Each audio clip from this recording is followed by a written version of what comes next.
This Native American unit is kind of like my passion in the 60s class on John F. Kennedy. So there's a lot of information, and there'll be so much information that we will actually break this up into 3 different sections. Native Americans in the United States, the campaign of 1876, which was the military campaign to place Indians on reservations, and then the Battle of the Little Bighorn. I will reiterate that we are planning a field trip in May. It is a go. I haven't got the dates yet, and it is going to conflict with something, track or soccer or something. It is not required, okay? It is not required. Mo, you can decide. It is not required, and if we don't have enough interest, we just won't do it. But I think it would be very good, and once you get through this material, I think you will enjoy going. So, our overall topic today, kids, is Native Americans in the United States, and our first subtopic is the Native American concern in the American West. So you should get all of that down before we start. So the overall topic, Native Americans in the United States, and the first subtopic under that will be the Native American concern in the American West. So you'll want to have your blue sheets kind of available. Native Americans in the United States, and then the Native American concern in the American West. Now we talked a little bit about Native Americans when we were talking about Andrew Jackson's presidency and the Trail of Tears and the movement of Indians west of Mississippi. And we thought they would never bother us west of the Mississippi. Well, by 1850, the Native American in the United States became a major issue for the government because we underestimated how far we wanted to go west, and we had a lot of Native American tribes that were now west of the Mississippi, okay? And it was going to be a concern, and we'll kind of go through that. We were wanting to expand railroads, etc., and we had all these Native American tribes in different areas west of the Mississippi, and we're going to find them as a major concern. Now, I'm going to give you the differences in the cultures of the white man and the Native American. And we'll start with the white man philosophy, okay? And you'll see they're just almost polar opposite. So here are the cultural differences between the white man at this time, around 1850, and the Native American. They all have different philosophies. I'm going to give you 3 examples of the white man philosophy. The first one was expansion, better known as manifest destiny, okay? So the first is expansion, better known as manifest destiny. The movement westward expansion, manifest destiny. The second example of the white man culture was the building of railroads. The building of railroads. And the third example of the white man philosophy, and as far as culture goes, is conquering the land. Conquering the land. So, white man philosophy, expansion or manifest destiny. 2, building of railroads. 3, conquering the land. Here are the Native American philosophy, 4 points. Okay, 4 examples of the Native American philosophy. 1, harmony with nature.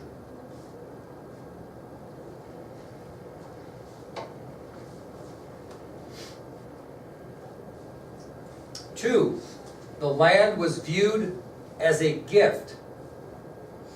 The land was viewed as a gift.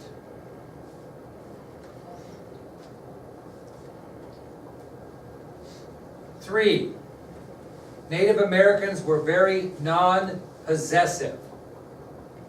Native Americans were very non-possessive. Means it wasn't important to them to possess items or things. So conquering the land would be quite the opposite, right? They were non-possessive. And 4, Native Americans were very generous. Very generous. So the Native American philosophy as far as culture, 1, harmony with nature. 2, the land was a gift. 3, Native Americans were very non-possessive people. And 4, they were very generous. Now I'm going to give you the military philosophy concerning the future of Native Americans. This is the military philosophy concerning the future of Native Americans. This is what the military thought about the future of Native Americans. It consisted of two concepts. The military philosophy for the future of Native Americans consisted of these two concepts. Containment, and if containment didn't work, extermination. That was the military philosophy for the future of Native Americans in America. Contain them, if that doesn't work, exterminate them. So containment or extermination. That was the military philosophy of the future of Native Americans. Okay, before we understand all of this and go into the campaign of 1876 and why we had a battle of Little Bighorn, you need to understand the Plains Indian way of life. And that is our second subtopic, the Plains Indian way of life. You should know something about them to try to understand why we're going to end up in conflict with them. So the Plains Indian way of life. We should watch Dancing with Wolves after this. We're going to. Really? Now the Plains Indian way of life consisted of three basic concepts. Okay? The Native American or Plains Indian is even better. The Plains Indian way of life consisted of three basic concepts. These are the three things they needed to live in a manner in which they were comfortable, their way of life. Anybody want to guess what one thing would be important? They needed water. No, I mean, even before that. Open land to hunt.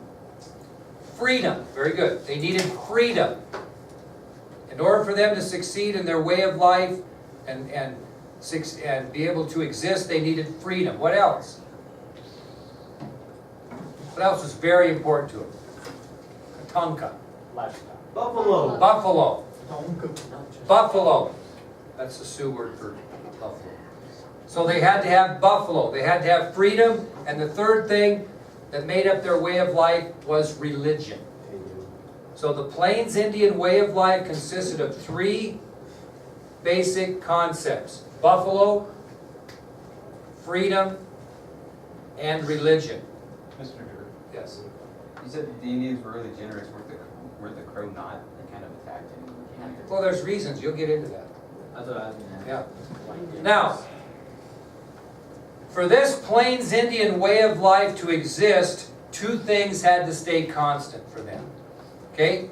For the Plains Indian way of life, that can only exist for them if these two things stayed consistent. Okay? The only way that the Plains Indian way of life could exist is if these two things stayed consistent.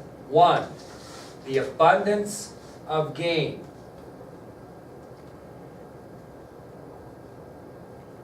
Mainly buffalo. And two, the freedom to move as they wished. So in order for the Plains Indian way of life to exist, two things had to remain consistent or constant. The abundance of game, namely buffalo, and the freedom to move as they wished. So that makes them what type of people? Nomadic. Very good. They're nomadic people. Now, they moved, their villages were kind of, you couldn't compare totally like this, but kind of, it was like camping in the summer. Their villages were portable, and they moved often according to the direction of the buffalo. Okay? So, their villages were portable, and they moved 3 or 4 times a year according to the direction of the buffalo. So the Plains Indians' villages were portable, and they moved 3 to 4 times a year according to the direction of the buffalo. So they're nomadic people, but what type of lifestyle do they practice? A migratory lifestyle. Okay? So the Plains Indians were nomadic people. Their villages were portable, and they moved according to the direction of the buffalo. They did this 3 or 4 times a year, which meant they led a migratory lifestyle. Why was the buffalo so important to them, Anna, do you think? What did they get out of the buffalo that was so important? Food, very good. Hides, which they made clothing from. They used the bones, they used the guts, they used everything.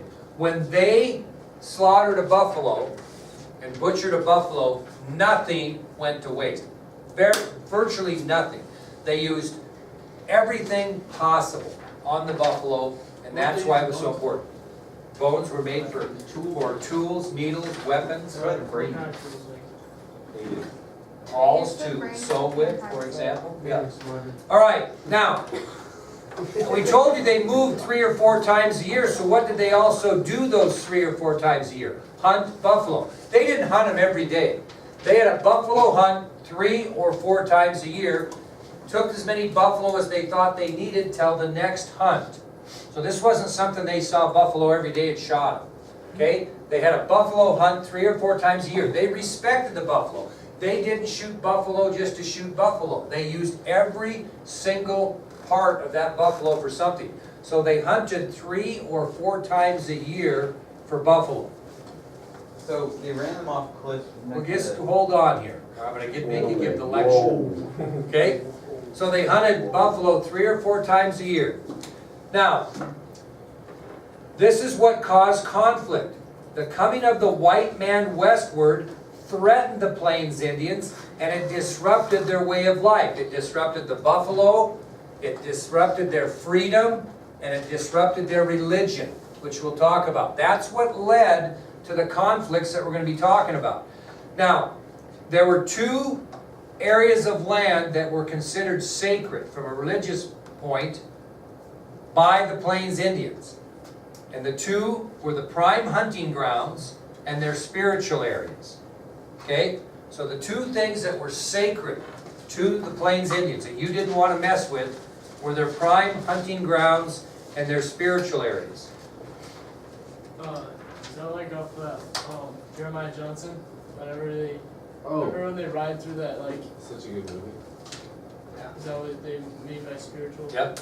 We'll talk about that. Now think about it. We're talking about the 1850s, right? And what's happening is white settlers are traveling across the Great Plains, moving their way west. Where are they going? They're going to Oregon Territory. They're going to California. They're going to Utah. That's kind of the Mormon movement at that time. And these settlers, when they were going to these areas, they were traveling through prime hunting grounds and spiritual areas. They were making no regard. They didn't even pay attention. So obviously the Plains Indians got mad and threatened by this. So all of a sudden, I mean, it's a poor comparison, but it ticks me off when kids are walking back and forth to school and they walk right across my lawn instead of stay on the sidewalk. Or they throw candy bar wrappers into my lawn. It's a good example. They didn't like white settlers coming through their hunting grounds and shooting their buffalo, and they didn't like white settlers coming through their spiritual areas and disrupting where they buried or performed ceremonies, so to speak, because they didn't always bury their dead. It caused a huge, huge problem. So what they begin to do? Resist. Okay? Settlers were attacked, they were harassed, to the point where who had to step in and get it settled? Not so much the military, but the government. Which leads us to our next subtopic then, which is the Fort Laramie Treaty. Because what's happened here in the 1850s is white settlers are moving out to California, they're moving out to Oregon Territory, they're moving into Utah, and they're going right through these spiritual areas and these prime hunting grounds. And it's ticking off the Native Americans. And they're starting to resist. They're starting to attack these settlers and harass them and make their life miserable to the point where these settlers are looking to the federal government to help them. Now keep in mind we're talking about the 1850s right now, pre-Civil War, before the Civil War. Okay? So in 1851, because of this trouble, a treaty was negotiated with 8 Plains Indian tribes. In 1851, a treaty was negotiated with 8 Plains Indian tribes. And this treaty was called the Fort Laramie Treaty. So in 1851, a treaty was negotiated with 8 Plains Indian tribes.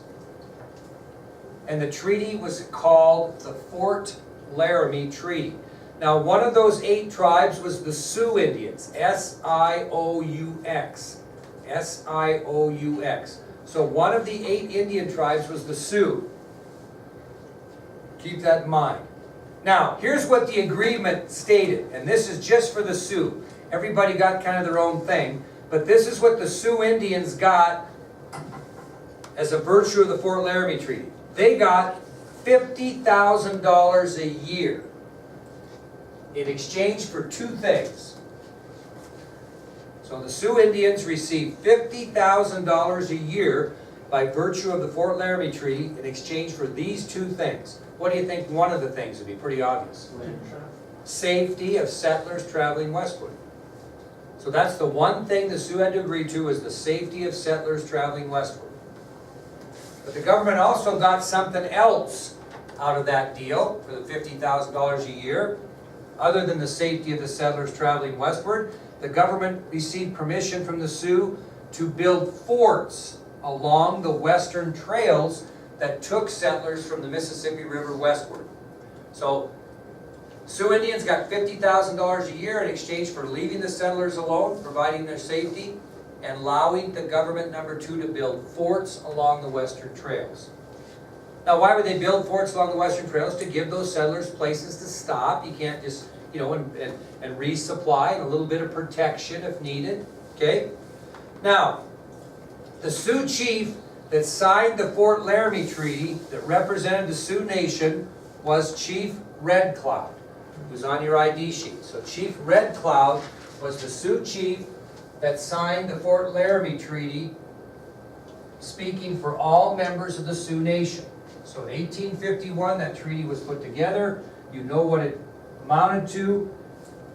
It included 8 Plains Indian tribes, including the Sioux, and we're going to concentrate on the Sioux, and the Sioux chief that signed that was Red Cloud. So it worked pretty well from 1851 through 1865, 14 years. Those Native Americans, including the Sioux, received their annual payments, and the Plains Indians upheld their part of the deal. Okay? So from 1851 through 1865, it all went pretty well in the West. Okay? They got their $50,000 a year, they left the white settlers alone for the most part, and they allowed the government to build forts along the western trails. What happened in 1866 that changed this thing around? We started expanding. Why? We needed more places to live, we didn't crammed in. No? What? Gold. No? Wasn't it the gold rush? 1866. What happened in 1866? Civil War ended. And when the Civil War ended, because they had no place to go, people started moving more to the west. More and more people. More than the Sioux Indians could handle. They could handle the ones that came over prior to the Civil War. How many really were coming too much between 1860 and 1865? Not a lot, because we were fighting the Civil War. So they're used to this kind of the dripping of people coming. Well, when the Civil War ended and people had nowhere to go, they gushed westward. And when they did that, it became a huge concern, because do you think these guys were paying a heck of a lot of attention to where they were going through? Were they going through prime hunting grounds? Were they going through burial spiritual grounds? They didn't pay attention, right? It worked really well before the Civil War because not many were coming, and they got the idea. These people didn't care, and they started coming through in groves. Well, it ticked off some powerful Sioux chiefs, and they were Sitting Bull, Crazy Horse, and Gall. So Sioux chiefs Sitting Bull, Crazy Horse, and Gall were upset about this increased volume of white settlers coming west after the Civil War, because they were no regard to either their hunting grounds or their spiritual areas. So they got upset. Sitting Bull was so upset he said, quote, "How can one man represent all of the Sioux? We will no longer abide by such a treaty." Who's he talking about? The one man. Red Cloud. And basically what they said is that we're not abiding by this treaty that one guy signed. It was fine until 1865, the end of that year, because not many were coming. But after they started coming in groves, Sitting Bull, Crazy Horse, and Gall said, nope, this is not gonna work. So what they begin to do again? Brass and Hill. Resist westward movement. And that caused an incredible lot of problems that we'll talk about later, okay? So as long as you understand the concept of the Fort Laramie Treaty and the fact it did work prior to the Civil War ending, did not work so well afterwards, and this resistance that we're gonna get now is gonna lead us to what our next topic later on, that's gonna be the campaign of 1876, okay? We'll move on now to tell you a little bit more about the Plains Indians, and we want to talk about the role of the Plains Indian male. What is his role in a tribe? Okay, the role of the Plains Indian male.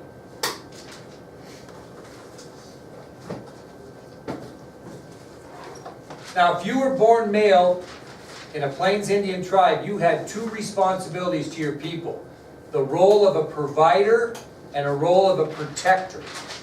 Okay, so each male Plains Indian had a responsibility to his people. His responsibility was in the role of a provider, and his responsibility was in the role of a protector. So he really served as two different type of people. The role of the provider meant he was a hunter. The role of the protector meant he was a warrior. Okay? So the Plains Indian male had two responsibilities to his people: the role of provider or hunter, and the role of protector, warrior. Now let's take 100% here just to see what your thought is on this. Got 100%. How much time did a Plains Indian male spend out of 100% being a hunter? What's your guess? 25%. What's that? 3%. Okay, and what percent did he spend as a warrior? That would be 97? I'll take a couple more. What do you think, Wade? How much time did he spend out of 100% being a hunter? 15. Okay, and so that would leave 85 here.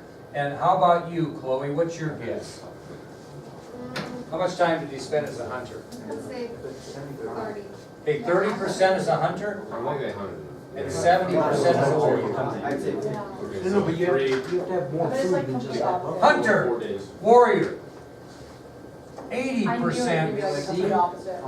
20%. Oh, wow. So, You're close. a male, a lot of kids say that. A male Plains Indian warrior, or a male Plains Indian spent approximately 80% of his time being a provider or a hunter, and 20% of his time being a protector or warrior. So they hunt And- 4 and- times a year now. No, but you have to get more food than just that buffalo. Yeah, well, yeah, and a provider. Now listen, here's a point I want to make. And Hoyt's a perfect example, it's not unusual. The perception of most people, when you look at, if you know nothing about Native Americans, is they're aggressive, they're warlike. This is only under battle situations, when they're pressed. In normal Plains Indian life, 80% hunter or provider, 20% warrior or protector. That's it, okay? Anyway, a male began their training to be a hunter and a provider at age 5. Until they were 5, they were under the care of their mothers and grandmothers. But they began their training and their responsibilities as a protector and provider at the age of 5. And they trained until they were 15. So from the age of 5 to the age of 15, Plains Indian males were trained, and they would become very proficient in both the role of protector and the role of provider within the tribe. So about a 10-year training period for Native American males. So let's tell you about their role as a hunter, okay? Tell you about their role as a hunter and kind of how things went. Now, the bow of a Plains Indian was in the shape of what they called the new moon. Now, if you ever watch, if you're into astronomy, a new moon's when you've got what in front of the moon? Sun. Yeah, and you only see just a little bit of the sliver of the moon. That's what they call the bow, and it was in the shape of a new moon, okay? And it was usually made from very hard wood such as oak. Okay, very tough, solid wood such as oak. So, and the role of the hunter and the role of the warrior, the same type of bow was used. No change in the bow. Okay? The change is going to be of the arrows. And we're talking about the arrows of a hunter. Now, arrows were made of willow. All arrows were made of willow. But the hunter arrow was designed differently than the warrior arrow. We'll tell you the difference. We're talking about a hunter arrow. Each arrow had 3 feathers. Each hunter arrow made of willow had 3 feathers. And each arrow was marked by a color. Why would they mark their arrows by color? So they The know. arrows or feathers? Arrows. The arrow was marked by color. So they know. So they know who it is. So if they had a kill, they'd know which hunter shot which animal for their family. Okay? So arrows were marked by color. Each Plains Indian male that served as a hunter they each had different color arrows. They colored them so they'd know. Now, the arrow points originally, when they first kind of started, were made out of stone. Okay? That's why we look for arrowheads. But they transformed into metal later. Where did they get metal to Settlers. What? Trading with settlers? And where did they get their metal off of? You're right. The trains. No? No? What might you trade that would have metal on it? Oh, like a A wagon. Well, but no, you don't trade wagons. What? Not guns. What would you put if you 9, Trading railroad, what would you put these things in if you trade? box. Or a barrel. barrel. You know the metal that goes around a barrel that keeps it together? They often made arrowheads from barrel hoop metal. That's the hoop around the barrel. And if you see barrels, you'll see hoops on them all the time. So the arrow points for hunters were first made of stone, but later progressed into metal that they got off of barrel hoops. What did they trade them like? Oh, we'll talk. We'll get to that later. Okay. Children? Now, the length of the arrow was elbow to the tip of the hand, or tip of the finger plus a hand. They all made them all the same size, so that's how long they were. They measured their arrows from their elbow to the tip of their finger plus a hand. What happens if you're like 7 foot? Well, then tall? some people had, you know, they did. That's how they did it. Everybody did their own. Yeah. Elbow, tip of the finger plus a hand. Okay, that was the length of the arrow.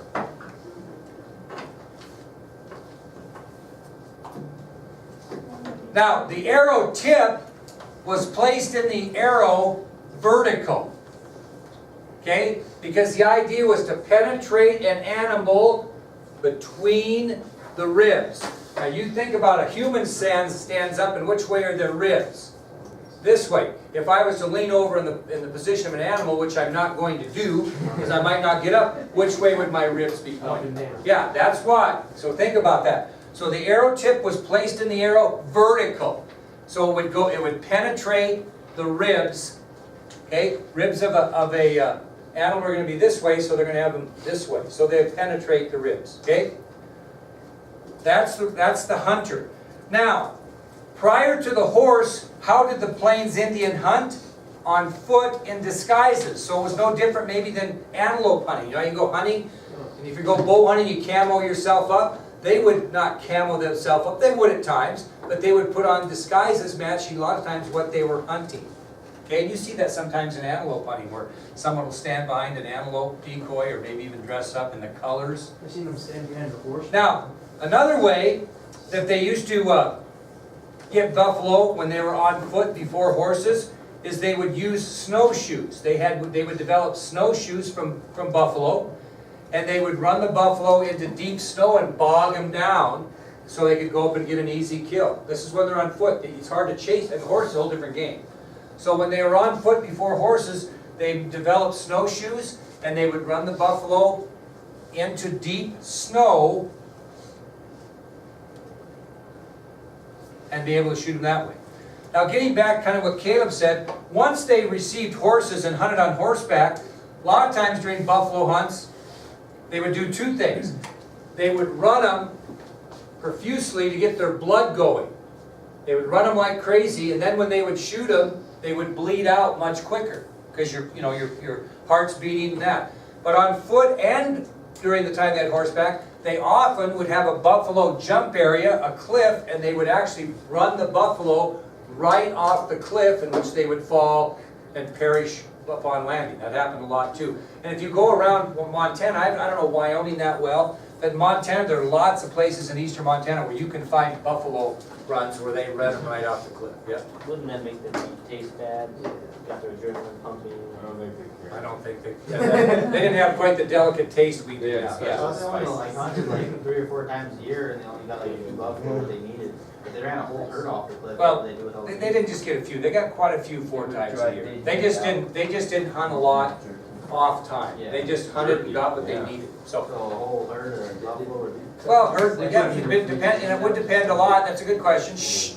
It would depend a lot on how many people you had to feed, okay?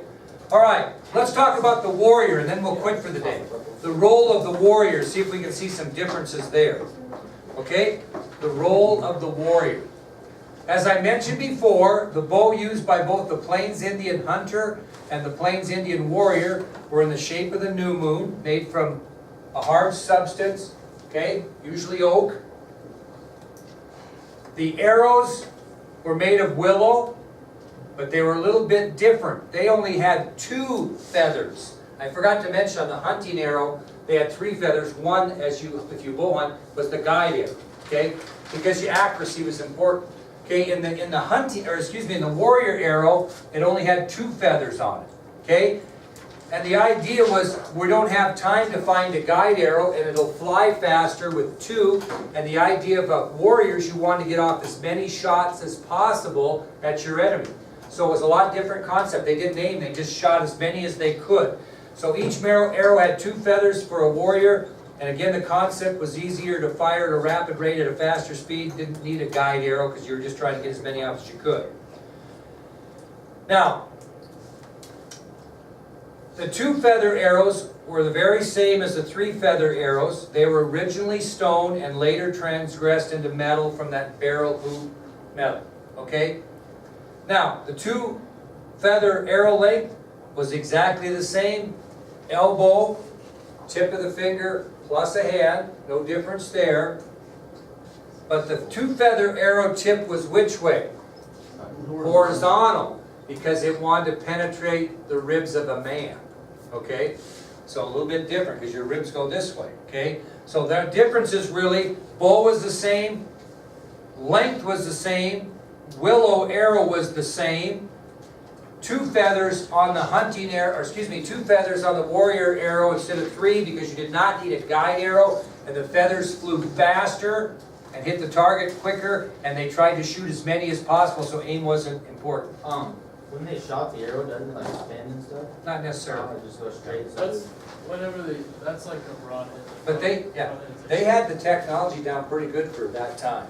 Okay, now, what kind of string do you use? Yeah, that's what I it was. was buffalo guts. Yeah.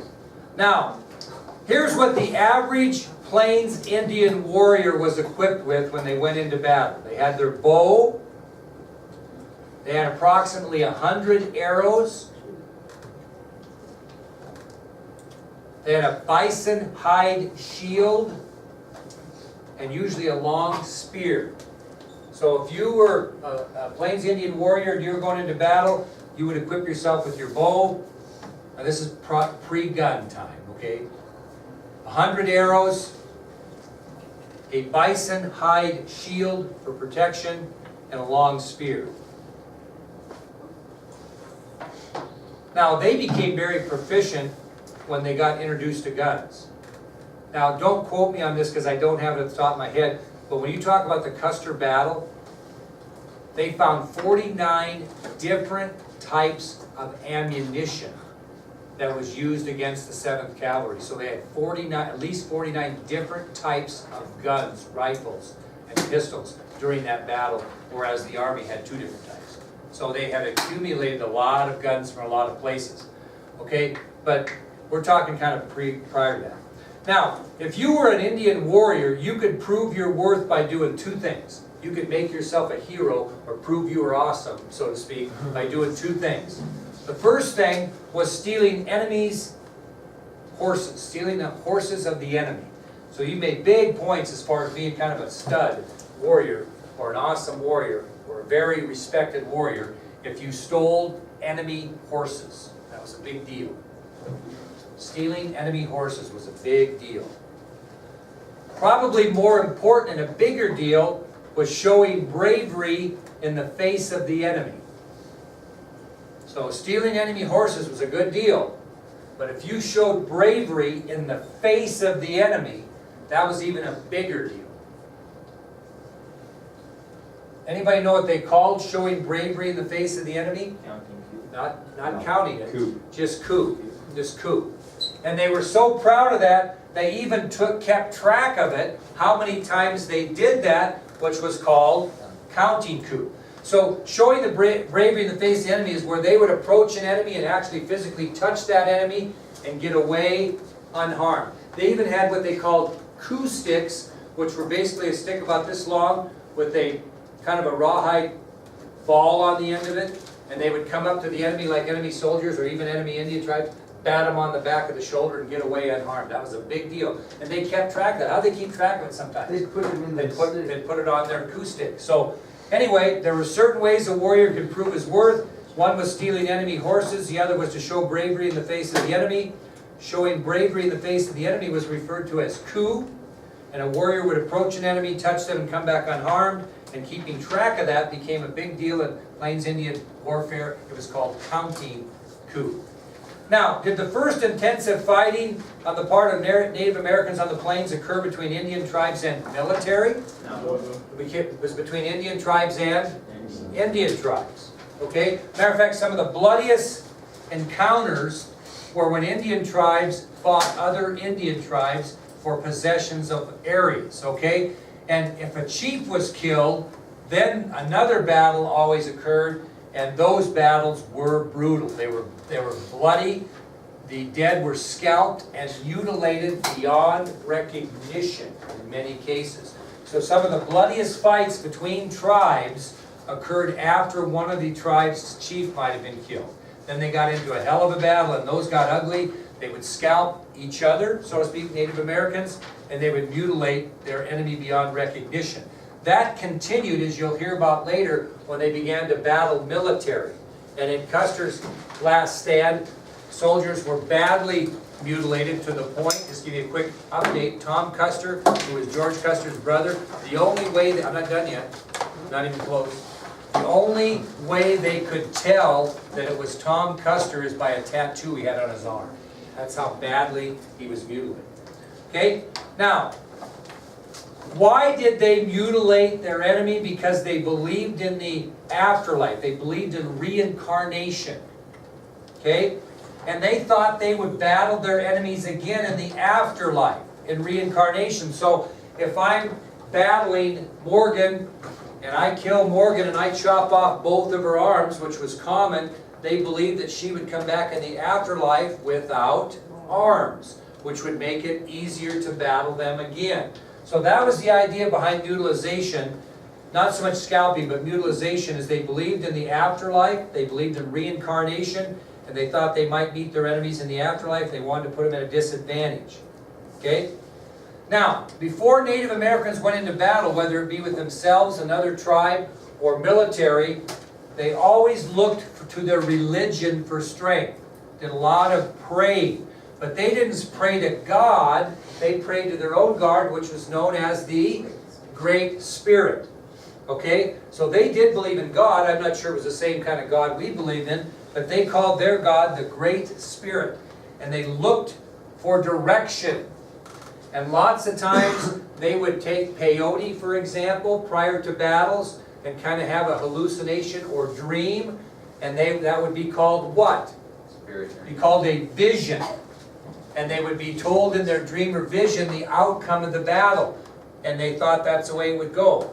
Matter of fact, Sitting Bull, prior to the Battle of the Little Bighorn, had a vision, and he actually drew his vision on a big leather buffalo hide, with soldiers, he could see soldiers falling, and we'll get into that, okay? And so a vision or dream is what they had. They often got themselves kind of wound up on peyote, for example. They didn't really, it wasn't the same concept then. And they would have a vision or dream or hallucination.